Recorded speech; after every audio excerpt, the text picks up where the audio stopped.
इस बार कम से कम 20 से 25 सीटें इस फेज में भी कम होंगी, और जब कम होंगी उस वक्त मोदी साहब फिर और क्या करेंगे। तो मुझे लगता है, खौफ आता है कहीं ऐसा ना हो ये माँ बहन की गालियां बकना शुरू कर दें। एक पूरी कौम को आप घुसपैठिया बता रहे हैं और इलेक्शन कमीशन खामोश है। बीजेपी नाम की कोई चीज नहीं है। मोदी और मोदी और मोदी, यहां तक कि मैनिफेस्टो ये कह रहा है कि मोदी की गारंटी है। अरे, तुम्हारी गारंटी तो 15 लाख की भी थी, तुम्हारी गारंटी तो 2 करोड़ की भी थी, और तुम्हारी गारंटी तो किसानों की आमदनी डबल करने की भी थी। अब कौन सी गारंटी दे रहे हो भाई? कोई गारंटी तुम्हारी पूरी हुई है? मोदी साहब ने अपनी औकात दिखा दी है। कोई आदमी तवक्को नहीं कर सकता कि किसी मुल्क का प्राइम मिनिस्टर इस लेवल पे जाएगा। हैरत तो इस बात पर है कि इलेक्शन कमीशन ने उनको नोटिस देने के बजाय पार्टी को नोटिस दिया है। तो इलेक्शन कमीशन जो है वो भी अपनी आखिरी सतह पे आ गया है, और इलेक्शन कमीशन ने ये साबित कर दिया है कि ये कमीशन जो है ये पार्टी के लिए काम करता है, मुल्क के लिए नहीं। हकीकत तो यह है कि इस वक्त इलेक्शन कमीशन को इनके खिलाफ एक्शन लेना चाहिए था, इनका इनका इनका प्रचार रोकना चाहिए था, और यह हमेशा हुआ है। हर इलेक्शन में जब किसी ने वायलेशन किया है तो उसे 24 घंटे, 48 घंटे, 3 दिन, 2 दिन के लिए रोका जाता था। अरे, कम से कम आप 6 घंटे के लिए रोक देते तो ये सिग्नल तो जाता कि भाई आप मजहब के नाम पर वायलेशन नहीं कर सकते हैं। एक पूरी कौम को आप घुसपैठिया बता रहे हैं और इलेक्शन कमीशन खामोश है।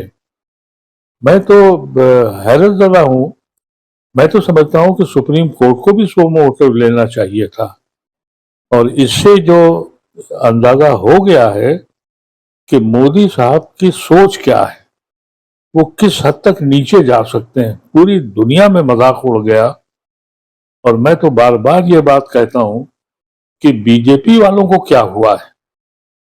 बीजेपी वालों की जिम्मेदारी है, कुछ लोग तो बीजेपी में पढ़े लिखे हैं, वहां भी समझदार लोग हैं। ठीक है, आपकी आइडियोलॉजी अलग है, हमारी अलग है, आपकी पार्टी अलग है, हम अलग है, लेकिन बीजेपी में भी तो कुछ संजीदा लोग होंगे, जरूर हैं। वो क्यों खामोश हैं?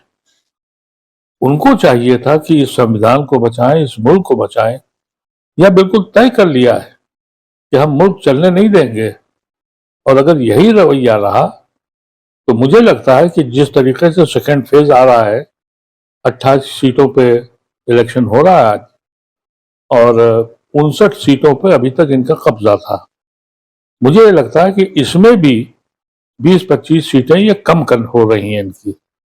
और जब इसका अंदाजा इनको होगा तो मुझे लगता है, खौफ आता है कहीं ऐसा ना हो ये माँ बहन की गालियां बकना शुरू कर दें। ये उस स्टेज पे आ गए हैं, और यकीनी तौर पर इस फेज में बिहार में, यहाँ यूपी में, और राजस्थान में, आसाम में, कर्नाटका में तो जो इलेक्शन हो रहा है वहां तो ये स्वीप कर रहे हैं, हार रहे हैं बिल्कुल टोटल। और मैं समझता हूं कि इस बार जो इनको पिछली बार इस फेज में 59 सीटें मिली थी, मैं समझता हूं कि इस बार कम से कम 20 से 25 सीटें इस फेज में भी कम होंगी, और जब कम होंगी उस वक्त मोदी साहब फिर और क्या करेंगे। लेकिन अफसोस अदर अफसोस, एक इतना अजीम मुल्क और उसका प्राइम मिनिस्टर इस लेवल पे जा रहा है, कोई बात ही नहीं करता है वो, सिवाय इसके कि हिंदू मुसलमान कर रहा है, मुसलमानों को टारगेट कर रहे हैं, कोई मुद्दे पे बात नहीं हो रही है, किसी बात का जवाब नहीं दे रहा है, झूठ पे झूठ, झूठ पे झूठ बोलते बोलते अब आवाम तंग आ गई है। मैं समझता हूं कि 4 जून को यह जनाजा बड़ी शान से उठेगा, और मोदी और खासतौर से उनके साथी जो गुजरात के बंधु हैं, इनसे भी इनकी पार्टी हिसाब पूछेगी कि तुमने इलेक्शन भी हराया, मुल्क का माहौल खराब किया, भाईचारा तोड़ा, और मुल्क में ये जो फसाद की फिजा खड़ी की है, इसके ऊपर मैं समझता हूं कि बीजेपी के लोग बोलेंगे। अभी पोजीशन ये थी, आज से चंद महीने पहले मीडिया ये हल्ला करता था कि साहब मोदी नहीं तो कौन। अब जब लोगों को अंदाजा हुआ कि मोदी बुरी तरीके से हार रहे हैं और पिछड़ रहे हैं, तो फिर ये जो आखिरी चरण आएगा, इसमें इनको 200 सीटें लाना भी इनके लिए मुहाल होगा। और फिर सवाल जनता नहीं करेगी, बीजेपी के वो मुहज्जब लोग, वो अच्छे लोग जो बीजेपी में हैं, वो इनसे बदला लेंगे, इसलिए कि इन्होंने बीजेपी को तो खत्म ही कर दिया है। अब बीजेपी नाम की कोई चीज नहीं है। मोदी और मोदी और मोदी, यहां तक कि मैनिफेस्टो ये कह रहा है कि मोदी की गारंटी है। अरे तुम्हारी गारंटी तो 15 लाख की भी थी, तुम्हारी गारंटी तो 2 करोड़ की भी थी, और तुम्हारी गारंटी तो किसानों की आमदनी डबल करने की भी थी। अब कौन सी गारंटी दे रहे हो भाई? कोई गारंटी तुम्हारी पूरी हुई है, लेकिन मोदी की गारंटी, ये मैनिफेस्टो बन रहा है। जो संजीदा वाकई बीजेपी के लोग हैं, मैं आपके जरिए कहना चाहता हूं उनसे, वो क्यों खामोश हैं? बाद में उनसे भी पूछाएगा जनता कि भाई तुम ऐसे लोगों के साथ क्यों रहे जो मुल्क को तोड़ने के और मुल्क में बर्बादी फैलाने के और जहर फैलाने के लिए एक शख्स बैठ गया और उसने अपनी पोजीशन वाज़ेह कर दी कि वो किस लेवल तक जा सकता है। नहीं तो आपको लगता है कि बीजेपी के नेताओं को आगे आना चाहिए, और प्रधानमंत्री ने जिस तरह से एक पद पे रहते हुए, जो एक संवैधानिक पद है, देश का सबसे बड़ा, आप राष्ट्रपति के बाद मान लें वो सबसे बड़ा पद है भारत में, जो सिस्टम है सरकार चलाने का, जाहिर है कि प्रधानमंत्री करता है। और प्रधानमंत्री जब एक विशेष समुदाय को टारगेट करता है, तो जाहिर है कि इसका असर सीधे तौर पर जो है जनता के ऊपर पड़ता है। आपको लगता है ऐसी सिचुएशन में, जबकि सबका साथ सबका विकास की बात भारतीय जनता पार्टी कहती है, अब बीजेपी के नेता इस पूरे मामले पर प्रधानमंत्री के इस बयान को लेकर के सवाल पूछेंगे? देखिए, ऐसा है कि मैं तो बिल्कुल वाज़ेह बात कर रहा हूं। कोई आदमी मुस्लिम कम्युनिटी का अगर कोई इस तरह का मामूली आदमी भी बयान देता है, तो सारे इस मुल्क के मुसलमान खड़े हो जाते हैं, उसकी मुखालफत करते हैं। जिनको आप आतंकवाद के नाम से पकड़ते हैं, जायज या नाजायज, आज तक किसी मुस्लिम लीडर ने उसकी हिमायत करी है? लेकिन हमारे यहां यह हो गया है कि साध्वी प्रतिज्ञा जब पकड़ी गई, तो बीजेपी के लीडर उसे जेल में मिलने में गए, उसकी हिमायत भी की, उसको एमपी भी बनाया, उसके लिए इलेक्शन भी लड़े। तो ये तो कमजोरी साबित कर रहा है उस समाज की जो इस मुल्क का हाकिम है। उसे समझना चाहिए कि तुम इस वक्त इलेक्शन को मत समझो, देश सबसे ऊपर है, मुल्क सबसे ऊपर है। इस वक्त तो मुल्क बचाने का मसला है, और अगर ये कैफियत रही और अभी भी बीजेपी वाले खामोश रहते हैं, तो मैं समझता हूं कि वो देश के लिए बहुत नुकसान करने जा रहा है। तो आपकी नजर में बीजेपी का जो राष्ट्रवाद है वो झूठा है? मैं बीजेपी के बारे में तो नहीं कह सकता हूं, लेकिन ये जो एक गैंग पैदा हुआ है, बीजेपी में अटल बिहारी वाजपेयी की सरकार भी थी। अटल बिहारी वाजपेयी ने कभी भी बिलो द बेल्ट किसी को हिट नहीं किया। अटल बिहारी वाजपेयी की सरकार ने कभी ये इस तरह की गुफ्तगू नहीं की। मुहज्जब लोग थे, पढ़े लिखे लोग थे। यही फर्क है मोदी की सरकार में और वाजपेयी की सरकार में, इसलिए कि वाजपेयी की सरकार मुहज्जब सरकार थी, इस मुल्क के आईन, इस मुल्क के संविधान पर यकीन करती थी। मौजूदा सरकार न इस संविधान को मानती है और न इस यहाँ की तहजीब के फॉलो करती है। यही वजह है कि वो बार बार कह रहे हैं कि 400 दिला दो, हम संविधान बदल देंगे। अब जब ये सोच हो, अगर संविधान खत्म हो गया तो इस मुल्क के तो टुकड़े हो जाएंगे। लेकिन ये लोग जिस तरीके से आए हैं और बीजेपी के सपोर्टर्स इनको सपोर्ट कर रहे हैं, ये बहुत हैरत अंगेज बात है, अफसोसनाक बात है। और मुझे समझ में आता है कि आज नहीं तो कल, और इस इलेक्शन में जो 2 फेजेस हुए हैं, इससे मुझे लगता है कि मेजॉरिटी कम्युनिटी जो है, जो कभी इनके साथ थी, वो भी तशवीश में है। और भक्तों को छोड़ दीजिए जो 15-20% हैं, बेचारों के पास रोजी रोटी नहीं है, नौकरी नहीं है और उनकी समझ में ये बात आती नहीं है। कहते हैं कि विकसित देश बन गया। कौन से तुमने स्कूल खोले हैं भाई? कौन सी यूनिवर्सिटी बनाई है? कौन से अस्पताल बनाए हैं? कौन से रिसर्च सेंटर बनाए हैं? कहाँ तुमने ऐसा काम किया कि जहाँ की जनरेशन, नई जनरेशन उठे, तालीम हासिल करे, मेडिकल फैसिलिटीज हासिल करे, रिसर्च करे? अरे कुछ तो किया होता। जो भी आप देख रहे हैं वो सब वो पुराने हमारे लीडरों ने किए हैं और कांग्रेस पार्टी क्योंकि बहुत दिनों तक रही है, उसने बहुत काम किए।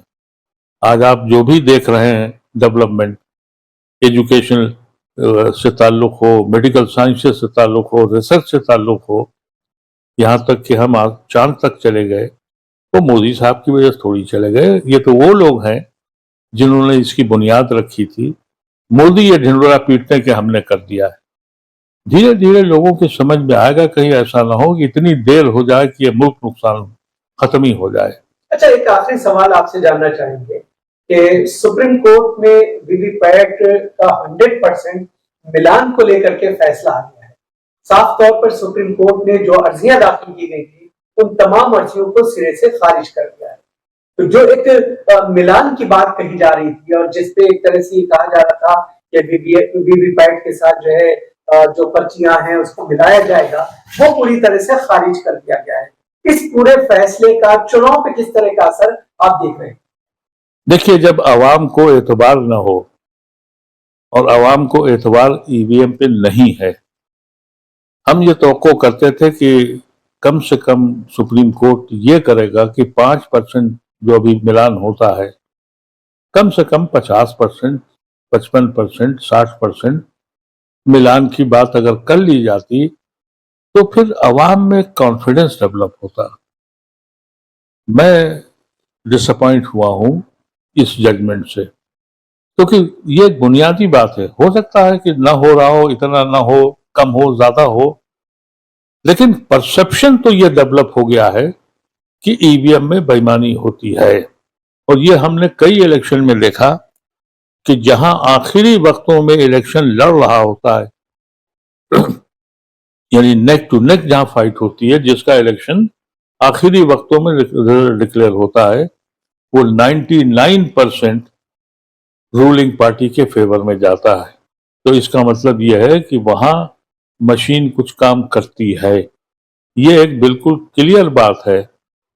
ये डिसअपॉइंटिंग है क्योंकि सुप्रीम कोर्ट को ये देखना चाहिए था टेक्निकलिटीज के बजाय।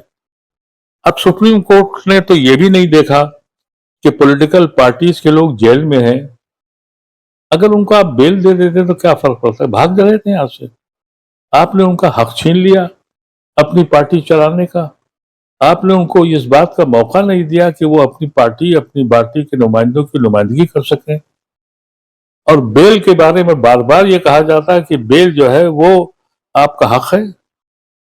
अरे कितना ही बड़ा जुर्म है, आप मुकदमा चलाइए, उनको जेल भेजिए, जो चाहे करिए, लेकिन ऐसे वक्त में जबकि इलेक्शन है, वो पार्टी के कैंडिडेट हैं, वो चीफ मिनिस्टर हैं, वो पार्टी चला रहे हैं, आप उनको बेल तक नहीं दे रहे हैं कि वो अपनी बात आवाम तक पहुंचा सकें। दो पहलू हैं। एक तो उनके ऊपर चार्जेस हैं कि भाई उन्होंने भ्रष्टाचार किया है।